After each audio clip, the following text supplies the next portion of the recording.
Ever felt that mini surge of excitement when you sneak in a queen check thinking they'll never see that coming? Oh my goodness, what a great move. That, my friend, is the siren song of hope chess, one of the most frustrating bad habits that keeps countless chess players stuck, often plateauing around that 500 ELO mark.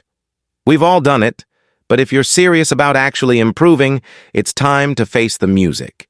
In this series, we're dissecting the most common habits that hold you back.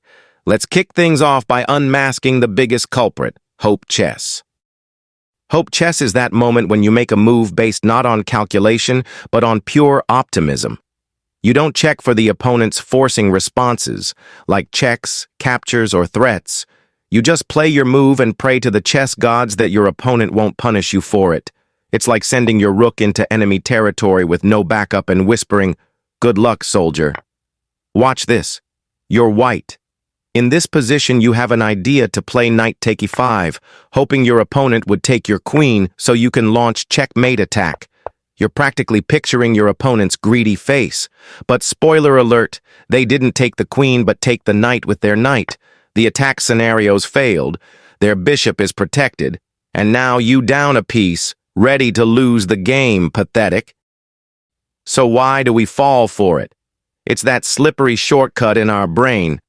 If I can only set up the trap, they'll trip, right? We binge enough bullet games, and our reflex wins out over reason. We hope rather than calculate. It's bad, not because our opponent's ego is bruised, but because every misplaced hope chips away at solid thinking habits. One misplaced queen, one lost exchange, and you're back to square one, nursing an avoidable defeat and a bruised confidence. Here's how to kick the habit. Next time you see that juicy tactic, don't click, think. Before launching your queen on its wild adventure, ask yourself, is this really safe in 3 lines? Force yourself to run 1 or 2 precise lines in your head. If that feels like a stretch, break out the mantra, calculate, don't hope. With practice, that little pause becomes second nature, and hope chess fades into a funny anecdote you tell after you've not blundered your queen for the 20th time. Play smart, not lucky, and let your opponents do the hoping instead. 2. Tunnel vision. Ever been so locked into your master plan that you missed the giant red flag waving right in front of you? That's tunnel vision in chess, when you charge ahead with your brilliant attack and completely overlook the bomb your opponent is planting. This guy's an idiot. For example, you played white and try to build kingside attack. Here, black play the move rook c7, try to stack the rook. You saw an attack move with queen to h5, threatening checkmate, and the rook at the same time. You think it's a great move, but overlook black response with queen take d4, checking your king, and there is force mate in 4.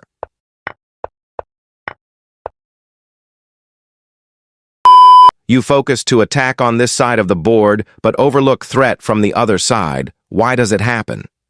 Tunnel vision usually happens when we're too focused on our own plan. We only look for what we want to see, not what's actually on the board. This habit can cause you to miss simple threats, tactics, or even blunders that could have been avoided with just a few seconds of double-checking. Worse, every time you ignore an opponent's threat, you're training yourself to think less broadly, making the same mistake more likely next game. Kind of like learning to drive by only looking in the rearview mirror. Here's the antidote. Before every move, take a deliberate breath and scan the horizon. Ask yourself these questions: what does my opponent want or could do? Or, if I move this piece, am I left defended something? If it feels awkward at first, fine. Make it part of your pre-move ritual. This one habit alone can save you from dozens of unnecessary mistakes. Practice it every move until it becomes automatic. That's how you break tunnel vision and start seeing the full board, not just your side of the story. 3 rushing moves. You know that moment when you're so sure about your next move that your hand moves faster than your brain? Yeah, that's rushing. You spot a knight fork, your heart races, your hand slams the move down like it's a speed run, and then silence, followed by regret. You miss their queen chilling in the corner, eyeing your now hanging piece like it's lunch. Rushing moves is one of those bad habits that feels smart in the moment. It feels like confidence. But what it really is? Laziness, wearing confidence's outfit. You've seen similar positions before. You think you know what's going on and you're on autopilot. But chess is not autopilot friendly unless you are Hikaru Nakamura. Every position is a snowflake. One tiny detail off and boom, you're losing a bishop for free. And in a longer game, rapid or classical, you have the time.